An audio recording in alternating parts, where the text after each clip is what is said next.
Attention. I love this. I feel like the president, all these microphones. Welcome to the press conference announcing our fundraising efforts for the Kentucky High School Basketball Hall of Fame right here in Elizabethtown, Kentucky. We've all been looking forward.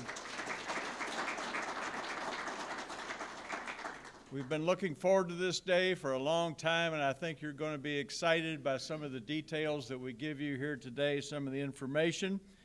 I'd like to quickly introduce the dignitaries we have here in the audience, and that immediately eliminates all former basketball coaches, because the mayor of Elizabethtown, Edna Berger, Hardin County Magistrate Lisa Williams. Lisa. Executive Assistant to the Mayor, Charlie Bryant. E-Town City Council members, Marty Fulkerson, Terry Shipp, and Tony Bishop. State Senator Dennis Parrott. Ed Pope from the E-Town Planning and Zoning Commission. And the godfather of local politics, Joe Prather.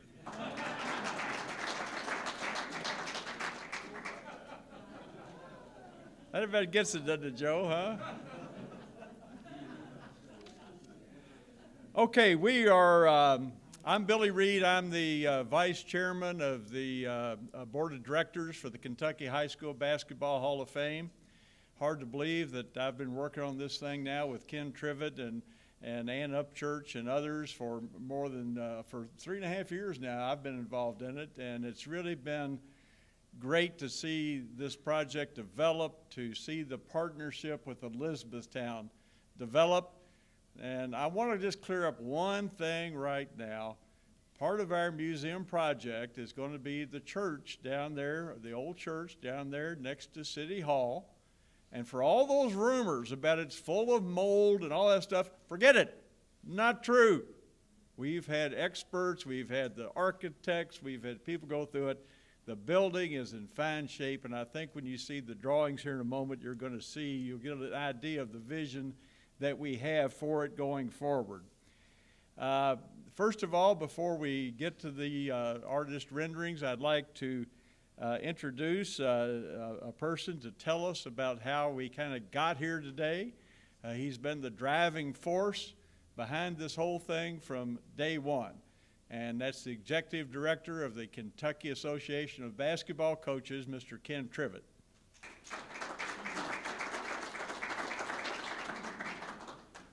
Well, actually, Billy, I am an old basketball coach. Who's the son of an old basketball coach. But you're not a dignitary. But I'm not a dignitary. That's the best way to keep out from being a dignitary, be a basketball coach, because you get half the people mad at you all the time, the ones that don't play, or their parents and so forth. But anyway, thank you for allowing me to speak. One of the things that I am probably most proud of about the beginning of this project, like 6 years ago, the Kentucky Association of Basketball Coaches, due to the vigor of Ron Bevers, our president at the time, who suggested we need to do this and we need to do it quickly, that he, I guess you'd say, initiated the conversation with our Coaches Association. And from that conversation, we began to develop the Hall of Fame with the idea that it would become an independent entity, separate from the Coaches Association. And it has been. We achieved our first big step when the Hall of Fame became an independent entity of the Coaches Association. It's now a 501(c) independent entity, has its own board, has its own treasurer, Ann Upchurch here, who's with us today. And so it is completely independent of the Coaches Association now. We are a partner, however, to support this project in any way we can that's feasible, as is the city of Elizabethtown, a partner with the Hall of Fame. So with that said, this is another big step. Something we envisioned happening, hope would happen, is that we would eventually have a facility to work from. Elizabethtown and our Coaches Association and the people we've worked with exhibit something in coaching that we all really stress: teamwork and selflessness. Nobody's made money on this project. Nobody.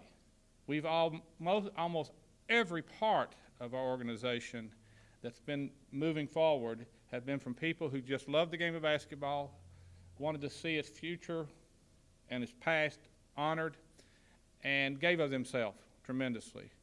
And with that said, the one that comes to mind right off the bat, and I need to say something about, is Mayor Walker.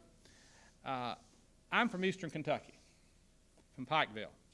Matter of fact, Elizabethtown Panthers, our school was the Pikeville Panthers. We were maroon and white, and Elizabethtown was maroon and white. So to be here, I almost feel like in the independent school. We were an independent school system. So I almost feel like I'm in a bigger hometown, so to speak.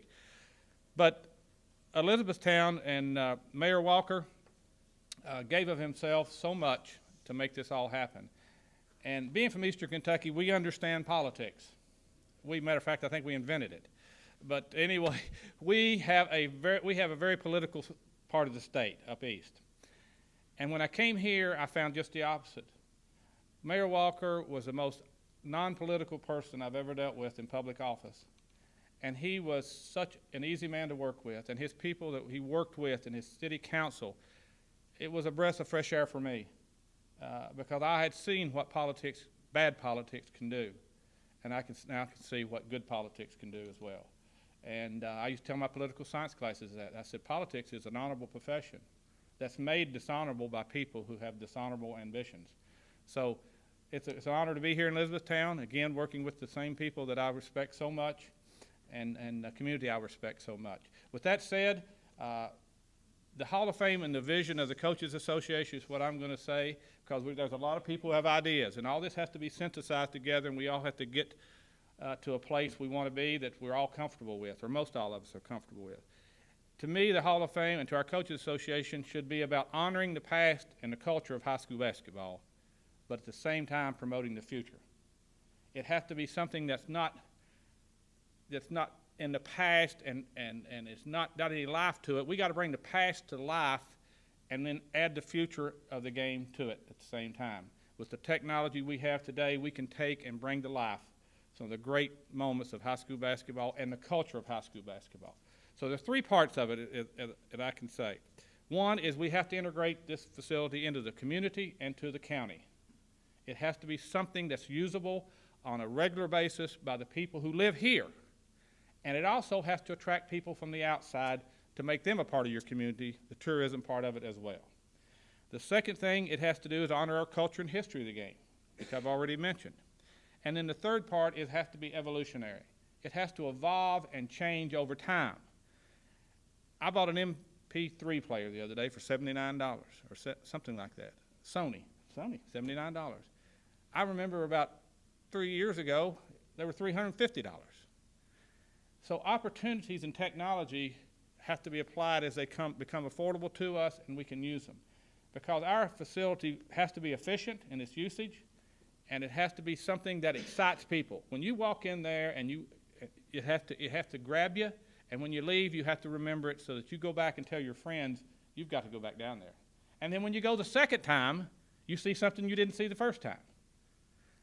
The challenge we have for this facility is tremendous. But the results that we can get from it and what we have a chance to do, creativity-wise, is unbelievable. And that's the challenge. Let's make this facility something that from the far Pikeville to Paducah, that people will want to be here and experience. And that's our goal. So I appreciate you being here today. And like I say, our third class will be inducted this summer. We're working towards 100 inductees by 2018, the 100-year anniversary of Kentucky high school basketball. And the third class, which will get us to 50 inductees, will be inducted this summer. That gives us 3 more classes to get to 100. So we'll match our centennial class, which is the first 100, 2018. Hopefully we'll be in a building here that is something, again, we can all be proud of. I want to thank all the people that have helped us, but there's one gentleman that's gone beyond. Actually, Ann Upchurch has gone beyond the call of duty, but Billy Reed has done almost all the interviews that we've had when we interview our inductees for posterity into using this music, into this facility, Billy's done most all of those interviews. Cost us $0. I did a cost estimate before Billy came on board. By now, by the time we get 50 in, it would have probably cost us around $75,000 to do all those interviews the way he did them. KYT TV came on board when Billy came on board, and also Gina came available to us here in E-Town. So it's been that kind of selfless effort that's made this happen. And personally, I have the highest admiration for this man here.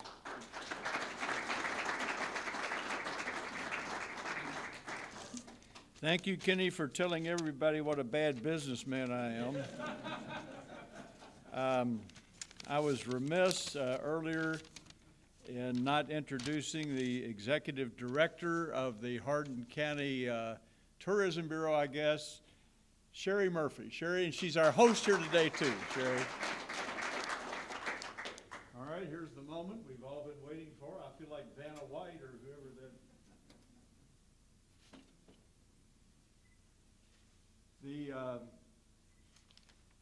We plan this basically to be in 2 phases. Phase 1 will be we renovate the old church building, and we will have a full complement of exhibits in there as soon as it opens, but certainly not as much as will be when we develop the rest of it. And hopefully people will come in. It's been said many times that basketball is a religion in Kentucky, so they would come here, and here maybe in this area would be developed to the past and then move gradually forward through the building toward the future. Our plans, at least things we've discussed so far, have been to, as Kenny said, we want this to be a tourist attraction for Elizabethtown. We want to bring people in here from around the country that have never been here before. But secondly, we want this to be an integral part of the community. We want this to be a glorified community center, if you will, where there's events going on all the time here. Meetings, clinics, movies, lectures, the Rotary Club, whatever. We want the community to really use this facility. We intend to have some modern interactive exhibits along with the traditional exhibits of old uniforms and basketballs and trophies.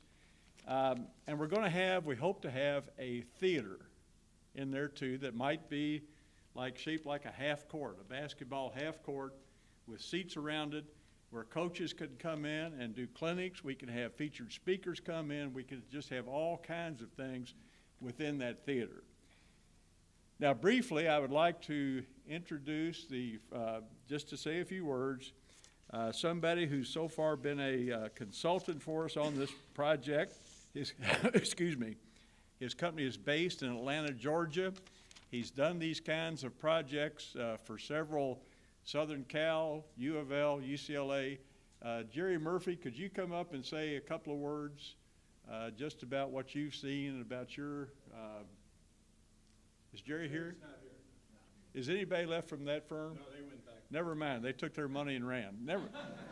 But I promise you, it's a first-class outfit. They are really, Mike has worked with them before when he was at U of L, and I think we're going to make an agreement with them to basically be in charge of our exhibits. But we also have our architect that we've been, actually they've been doing stuff for us pro bono up to this point. But if Steve Groves or one of you guys, Stephen Cherry. Stephen, could you come up and say a few words about your feelings about this? Stephen Cherry. Well, thank you, Billy. It's a real honor for us at Murphy Graves Trimble to be involved in this project, certainly. And it's a chance for me to actually come back to some of my roots here in E-Town. I practiced here between 1977 and 1986 for a lot of years, and so I know the area and a lot of the people. And I'm really happy to see this project. What's exciting about this project, not only is it about a subject that's near and dear to Kentuckians in general, but But taking this old church building, the old First Presbyterian Church, and keeping it alive and making it a living part of the fabric of downtown Elizabethtown again is pretty exciting to us. As you see, one of the first things we want to try to do is to take the paint off the building. That'll make it a healthier building to start with, allow the brick to breathe.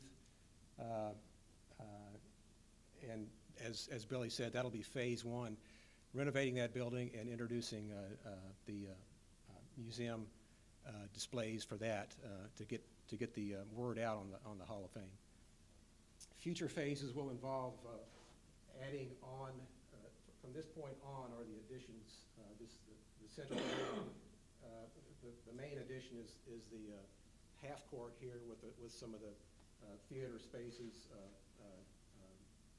spaces that Billy mentioned, and in between the new and the existing is another new gallery space. It serves as the front and back doors to the facility. It'll front on West Dixie Avenue, that's this view, and then the back door is really another front door. It'll be the parking in the back.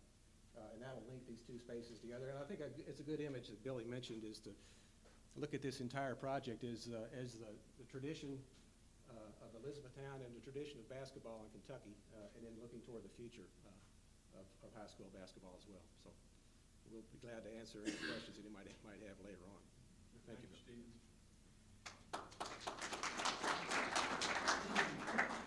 All of our speakers, Kenny, Stephen, myself, or our next speaker will be available for questions as soon as this last portion is over.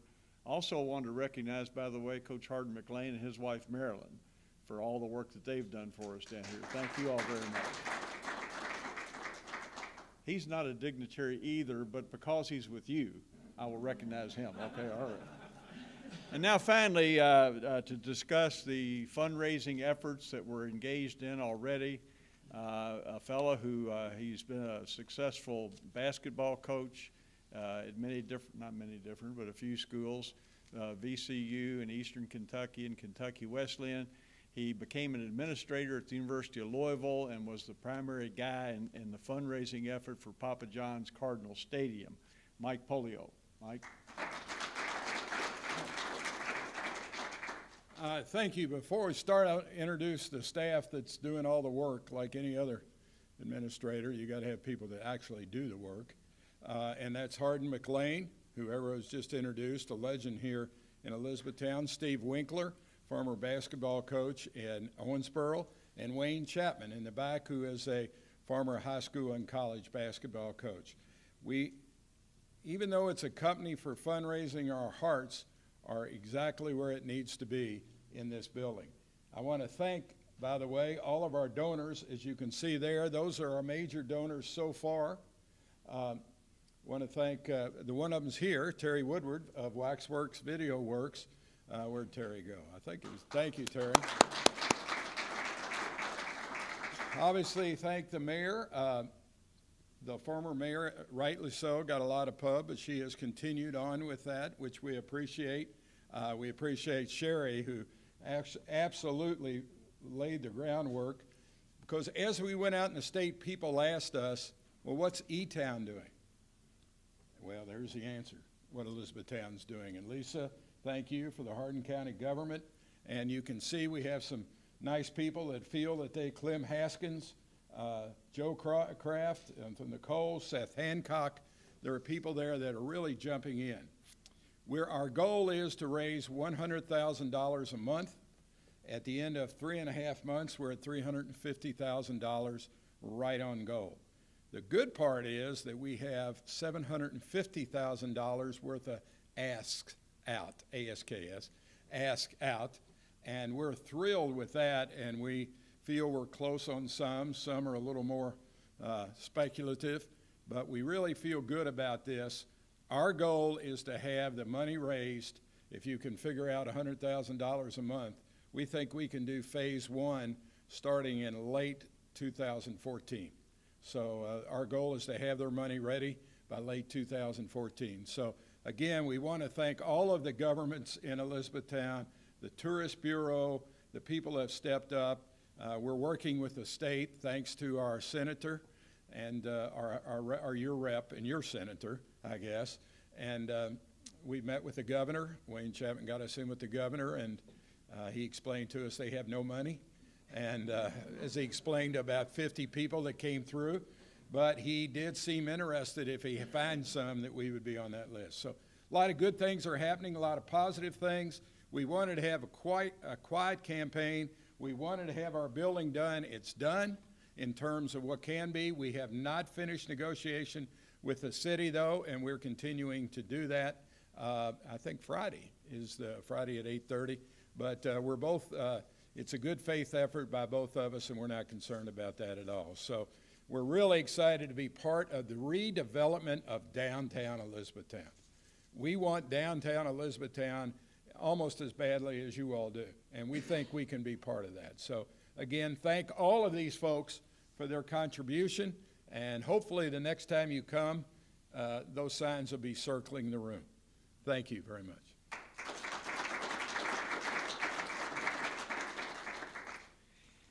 As was said earlier, Mayor Tim Walker was really with us from the first. He jumped right on this, and along with Kenny was a driving force in getting everything started. And certainly Mayor Edna Berger, we certainly appreciate you picking up the torch and carrying it.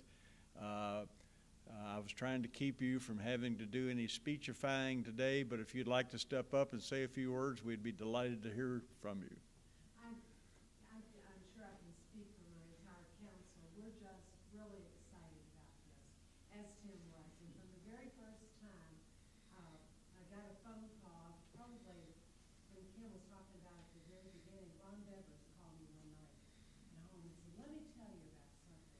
And that was several years ago. And we've been excited about it ever since.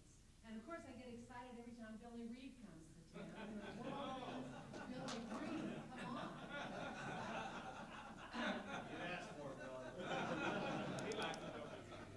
I've heard of a lot of people who are excited when Billy Reed leaves town, but never.